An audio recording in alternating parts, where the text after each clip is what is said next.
Povo de Deus, dias atrás encontrei na internet uma imagem que chamou a atenção. O contexto dessa imagem é uma sala toda branca, riscada com giz vermelho. E no canto da sala está a mamãe giz, perguntando aos filhinhos, o giz vermelho e o giz azul, quem havia riscado. E o giz vermelho, então, apontando para o giz azul, diz, foi ele, acusando ele. Mas era impossível, porque se a parede estava riscada com giz vermelho, só poderia ter sido o giz vermelho. Esse é o contexto um pouco da primeira leitura. Deus que se aproxima, mais uma vez, de Adão e Eva. Adão se esconde, Deus, que não desiste de Adão, chama, Adão, onde estás? E Adão responde, estava com medo porque estava nu e me escondi. E Deus então pergunta, mas quem te disse que estavas nu? Então, comeste do fruto que te proibi de comer? E a atitude de Adão muitas vezes é a nossa atitude. Adão diz, olha, a mulher que tu me deste, foi ela que me deu o fruto, ou seja, culpado não sou eu, culpado é tu. Indiretamente, Adão culpa Deus. A mulher que tu me deste, ou seja, tu me deu a mulher, então tu és o culpado. Deus questiona Eva e diz, não, a serpente, foi ela que me deu o fruto. A serpente, como não tinha como se defender, veredito, a serpente é a culpada. Como eu dizia, nós muitas vezes agimos assim, nós sempre encontramos culpados para os nossos erros, para as nossas falhas. Nós sempre encontramos justificativas. Não poucas vezes nós culpamos Deus por causa das nossas escolhas erradas. Nós culpamos os outros, culpamos a natureza, culpamos as circunstâncias. Como eu dizia, nos justificamos sempre com mas se. Quando pequenos, briguinhas talvez entre irmãos, quando a mãe questionava o pai, dizíamos, não, mas foi ele que começou. Nas situações, nos erros, talvez em família, no trabalho, mas se justificamos. E mais do que isso, meus amados, o fato de nós não reconhecermos o nosso erro,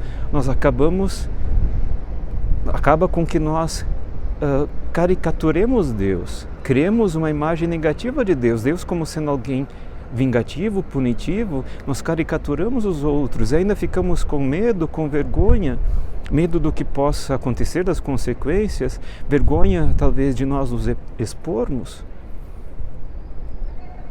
Hoje, meus amados, o Senhor nos convida a nós batermos no peito e nós reconhecermos.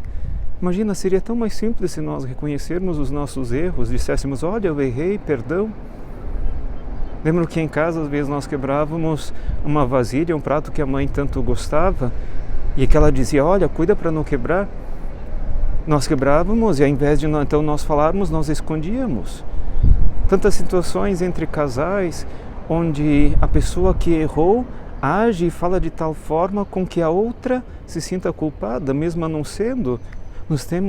Nós vivemos uma geração de vitimismo, nós nos fazemos de vítimas, somos incapazes de nós reconhecermos os nossos erros. Mas vejam como Deus não desiste de nós. No Evangelho ele nos diz, todo pecado tem perdão, menos o pecado, menos a blasfêmia contra o Espírito Santo. Mas que pecado é este? Ora, nós não queremos ser perdoados. Se eu não quero ser perdoado, o perdão não vai me alcançar. É como se eu fechasse a porta para receber o perdão.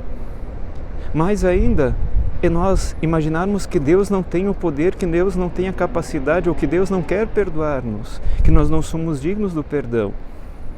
E outra ainda, não querermos o perdão. E isso tudo, meus amados, traz como consequência, ou melhor, tem como fundo uma falta de fé. Sim, nós não cremos no poder de Deus, nós não cremos de fato que Deus é Deus, e assim, Ele tem o dom, o poder de perdoar-nos. E é uma falta também de esperança, porque nós nos desesperamos de Deus, nós nos desesperamos da possibilidade de recomeçarmos a nossa vida, de recomeçarmos do zero a partir do perdão.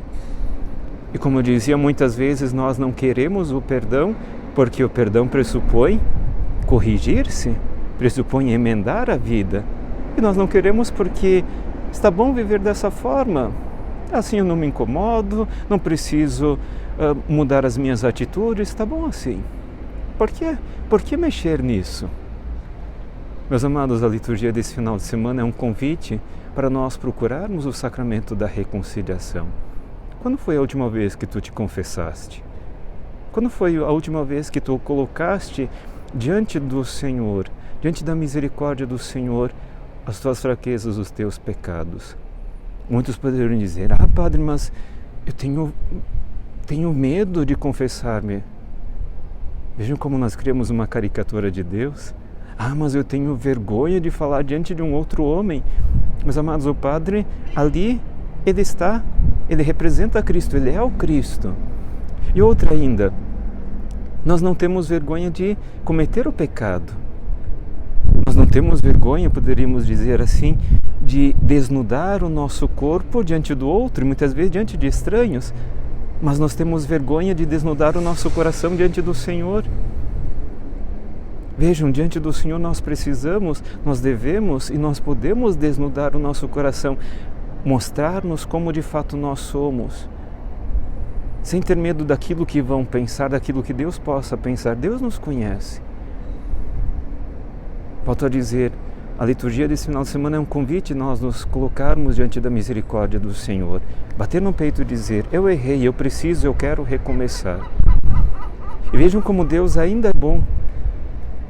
Nós somos seus filhos através do batismo. E Ele amplia ainda mais esse vínculo de familiaridade, porque no Evangelho ainda continua dizendo, Ele está na sala, os discípulos se aproximam, melhor, o povo se aproxima e diz: olha, tua mãe e teus irmãos estão aí fora. E Ele então diz: mas quem é minha mãe e quem são meus irmãos? E Ele responde: quem coloca em prática a vontade do meu Pai que está nos céus, esse é minha mãe, meus irmãos. Ou seja, quando nós colocamos em prática a vontade de Deus, nós nos tornamos ainda mais, de fato, da família do Senhor, mas nós vivemos a antítese daquilo que é o pecado, porque o pecado é colocar o eu em primeiro lugar. E à medida que nós colocamos a vontade de Deus em primeiro lugar, nós estamos vivendo esta conversão de vida, nós estamos corrigindo-nos. Que o Senhor nos dê essa coragem de reconhecer os nossos erros. Olha, eu me desviei, eu errei, eu quero recomeçar. Recomeçando tantas vezes quanto for necessário, sabendo que Deus sempre está à nossa procura, Deus está a nos chamar sempre. Que nós não tenhamos medo ou vergonha de aproximar-nos do Senhor, mas que nós tenhamos a fé, a esperança de que nós podemos recomeçar sempre. Deus nos permite recomeçar sempre. Que nós possamos desnudar o nosso coração diante do Senhor, para assim começarmos do zero. Deus te abençoe.